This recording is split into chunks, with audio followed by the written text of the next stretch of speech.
Hello friends, welcome to Kavithasamayalarai. இன்றைக்கி நல்ல எங்கள் ஊர் ஃபேமஸ் ரெசிபி ஒன்று பார்க்கலாங்க. பீர்க்கங்காய் கடையல் சட்னி. எங்கள் கோயம்புத்தூர் சைடு இந்த மாதிரி கடையல் சட்னிலாம் ரொம்ப ஃபேமஸுங்க. கத்திரிக்காய் கடையல் சட்னி, பீர்க்கங்காய் கடையல் சட்னி இதெல்லாம் ரொம்ப ஃபேமஸ். டிஃபால்ட்டாக மோஸ்ட்லி எல்லார் வீட்லேயும் இது செய்வாங்க. எல்லாருக்கும் ஒரு தெரிஞ்ச ரெசிபியாக தான் இருக்கும். இட்லி தோசையோடு சாப்பிட ரொம்ப சூப்பராக இருக்குங்க. ஒரு சிம்பிளான ரெசிபி தான் இது, பட் ரொம்ப சூப்பராக டேஸ்ட்டாக இருக்கும். எனக்கு பர்டிகுலரி தோசையோடு சாப்பிட ரொம்ப பிடிக்கும். எங்கள் வீட்டில் எல்லாருக்கும் பிடிக்கும். அடிக்கடி இந்த சட்னி நான் எங்கள் வீட்டில் பண்ணுவேன். ஸோ இன்றைக்கி கொங்கு நாட்டு ஃபேமஸ் கடையல் சட்னி, பீர்க்கங்காய் கடையல் சட்னி, பீர்க்கங்காய் பஜ்ஜி எப்படி செய்கிறதுன்னு பார்க்கலாம் வாங்க. ஸோ நம்மளுக்கு இப்போ பீர்க்கங்காய் சட்னி செய்யறதுக்கு நம்மளுக்கு முக்கியமாக தேவைப்படுறது நல்ல ஒரு பெரிய பீர்க்கங்காய், ரிட்ஜ்கார்ட். நான் ஒரு பெரிய சைஸாக எடுத்துருக்கிறேன். கிட்டத்தட்ட அதோட ஈக்குவல் குவான்டிட்டிக்கு தக்காளி எடுத்துருக்கிறேன். இப்போ பீர்க்கங்காயோட அந்த மேலே இருக்கிற அந்த நாரை லைட்டாக சுரண்டி எடுத்துடணும். அதுக்குன்னு ரொம்ப அந்த தோல் ஃபுல்லாக எடுத்துடாதீங்க. லைட்டாக க்ளீன் பண்ணி எடுத்துகிட்டு கழுவி வச்சுட்டா போதும். ரொம்ப முத்துன காயாக எடுக்காமல் அழகாக இப்படி பிஞ்சு காயாக எடுத்துட்டோம்னா நம்மளுக்கு சட்னி ரொம்ப டேஸ்ட்டாக இருக்கும். அதே மாதிரி இந்த பீர்க்கங்காய் ரொம்ப ஒரு சத்தான காய்ங்க. நல்ல நீர்ச்சத்து, நார்ச்சத்து நிறைந்த காய். நல்ல ஃபைபர், நிறைய நார்ச்சத்து இருக்கிறங்காட்டிக்கு நம்ம அடிக்கடி நிறைய சாப்பிட்டா ரொம்ப நல்லது. வயிற்று சம்மந்தமான பிரச்சனைகளெல்லாம் இருக்காது. குடலை நல்லா சுத்தம் பண்ணி விடும்.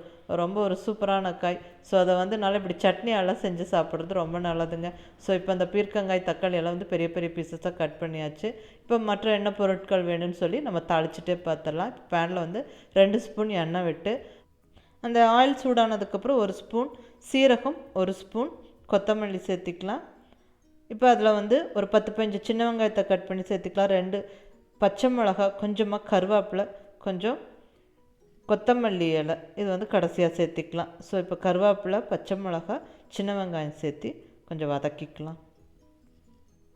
சின்ன வெங்காயம் சேர்த்தும்போது சட்னி ரொம்ப டேஸ்ட்டாக இருக்கும். அப்படி இல்லை எங்கள்கிட்ட சின்ன வெங்காயம் இல்லை அப்படின்னா நீங்கள் பெரிய வெங்காயமே சேர்த்திக்கலாம். ஒரு பெரிய வெங்காயம் கட் பண்ணி சேர்த்திக்கோங்க.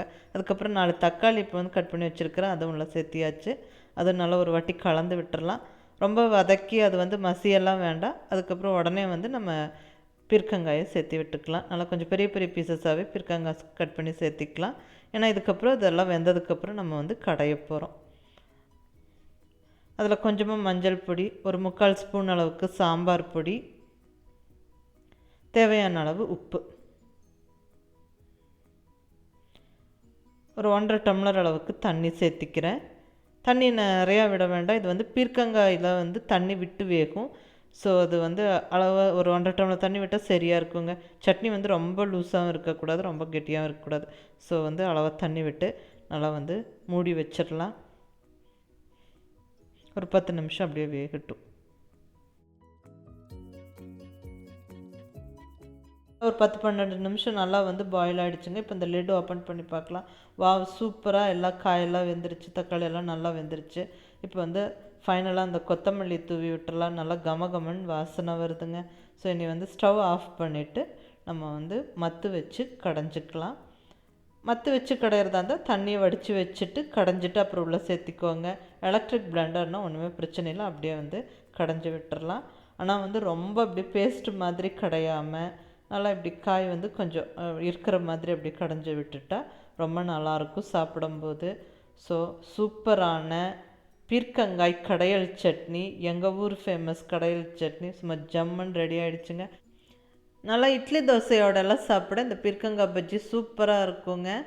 ஸோ நல்லா இந்த நார்ச்சத்து நிறைந்த பீர்க்கங்காயை இப்படி கடையல் சட்னியாகவும் செஞ்சு சாப்பிடலாம்.